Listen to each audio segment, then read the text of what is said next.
What is going on, everybody? This is Jason McCullough, music for my sanity. Excuse me. So anyways, some of you guys have been seeing maybe my personal posts about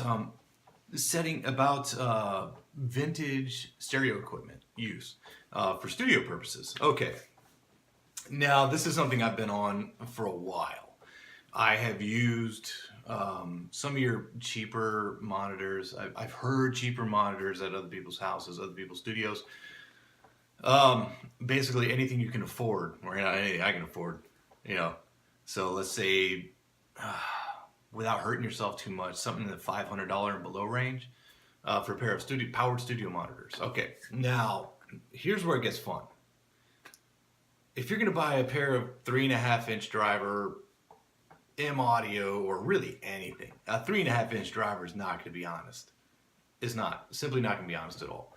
You're not going to get your frequency range out of that. You're just not. You need to be on at minimum a 5-inch driver, and that right there puts you in the $250 a piece studio monitor range.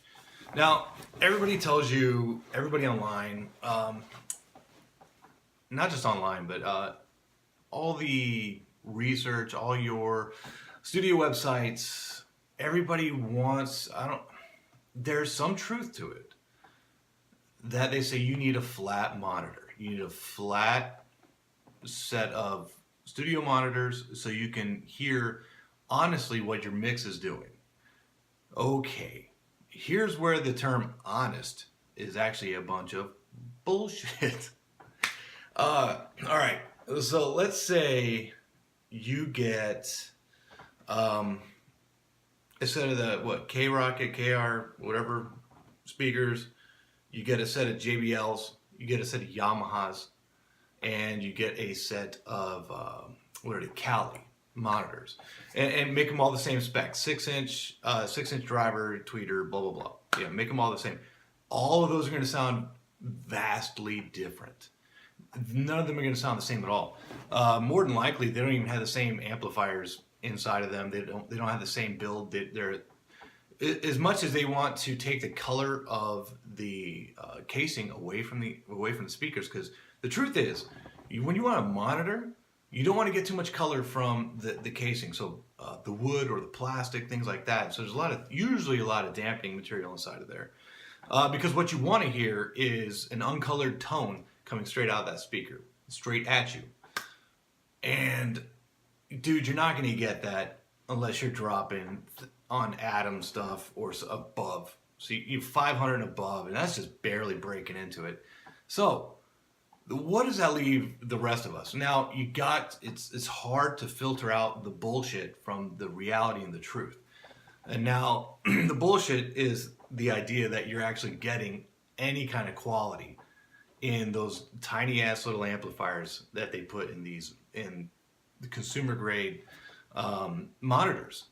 They're not, man. I'm sorry, it's garbage. It's garbage. They aren't truly flat. They do have tone circuitry built into them. They all do. All of them do. So when they tell you that they're flat, they're lying. They're giving you a simulation of flat. So, especially when you're talking about the tiny ass little 3-inch driver speakers, dude, that can't get bass. There's no bass. There's no way to produce a bass tone with that.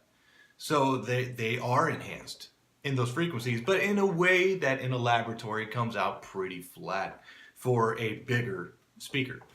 So that's kind of where they go with that. And obviously you can do a pretty good job mixing and mastering on those. But let's talk about high fidelity home stereo equipment. And I'm not talking about your surround sound, things like that. I'm talking vintage, for affordability, vintage, high fidelity stereo equipment. I'm talking Marantz, Denon, I think it's how you say it, Fisher, old Sansui, old Pioneer from like the late 70s. Luxman, oh my God, Luxman. I did not realize how much these things cost, but they are amazing. So I just want to show you guys just some of the recording stuff that I'm using, or some of this high fidelity stereo equipment that I'm using. This is the Fisher 4060, 1975. really stupid, awesome stereo. I think I paid it for like $65 for it. Uh, I've got my sound conditioner, power conditioner down here that everything's plugged into. This is the where is it? Furman M8DX. These go for about $200, but for some reason the Music and Art Store has them for I think $97 where I bought it. And then down here I've got the Luxman. And this is what I'm using mainly for my mixing. So this is a little bit more modern. You can obviously tell it's out of the 80s, but it's just got a great honest circuit in it with true bypass. It's really good. So, and then we'll go up here, show you. So these are studio monitors. They're Energy ASM2s. Really good. I mean, they're huge. They take up a lot of retail space, but yeah, absolutely phenomenal speakers. I mean, so good sounding. Yeah, I got one right over here too. The thing is, with high fidelity and audiophile gear, audiophiles like myself, and I truly am one. I'm a broke audiophile, so I don't have all the good stuff. But people like me, I don't want to hear an enhanced sound. I want to hear the CD, album, whatever, duplicated, replicated, the way the guy sitting in the studio when he was mastering it. I want to hear what he heard. That's what I want. I don't want extended bass curves. I don't want punched up anything. I want to hear the dynamics. And this also goes back to before the loudness wars, where everybody just punches up everything and everything sounds so loud. Everything's compressed. So it's like, where things used to go like this and then they go like the wave would go and then they jump up like this. Well, now it just goes bing, bing, it just pings. It's garbage. So what you get out of if you can find, and there always is a local guy that has this awesome vintage stereo equipment. You need to watch out. You just got to know what you're looking for, like Paradigm, Energy. Anything that's vintage and says monitor instead of speaker is going to be a flat monitor, because in the 60s and 70s they used these for recording purposes. So I mean, they use these for mixing and mastering. That's what they're for.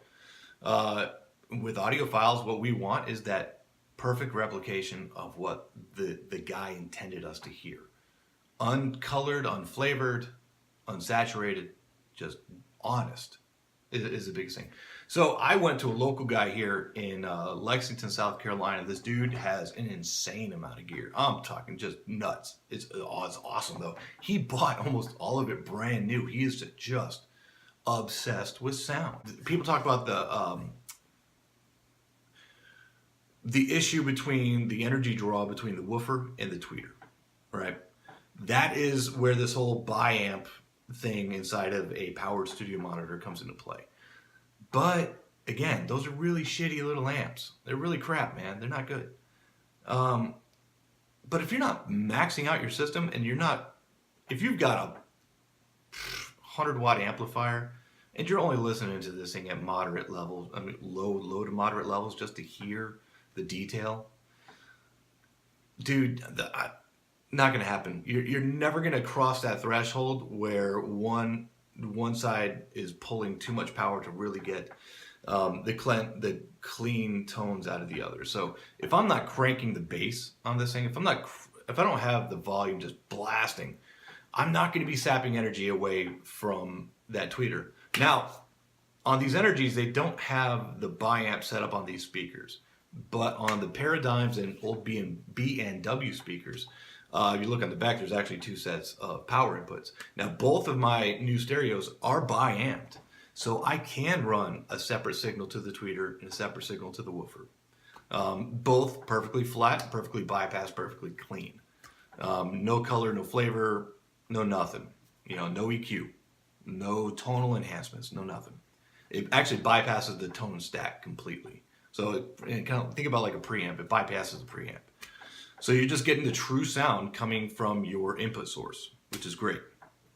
So again, I bought all this equipment for $200. $200, man. And so it kind of does double duty too. So I got my Fisher, which just makes everything sound great. It does. Even it's just a wonderful sounding stereo, and I can crank it. It just sounds really good. And I got the Luxman for all the other stuff. But yeah, so I got double duty for $200. And try doing that with a set of studio monitors. You should pay $200 for a pair of studio monitors. They're gonna suck. Sorry, man. They're gonna suck. If that's what you got, it'll work, but it's not gonna be what. It's not gonna get you the high quality finishes that you're actually being told you'll get. Everybody's told that they're gonna get these awesome. That it makes all the difference in the world. It doesn't. Oh yeah, by the way, Yamaha systems are phenomenal for to get a clean amp because they have a very modern circuit and very dry, very dry amplifier that has almost no character at all, like literally no character, and it has a bypass. It's a true bypass, so you can get any kind of Yamaha amplifier. You'll probably pick one up for $150, and then you go source yourself a couple speakers. You're good to go. Because again, I can't stomach paying that kind of money for something that's not true. You know, like I said, you put 5 different brands of studio monitors side by side, they're all flat and honest. They're not. All of them are going to sound different. But yeah, all that. So, anyways, don't waste your money. Cheers, everybody. Jason McCullough's Music for My Sanity.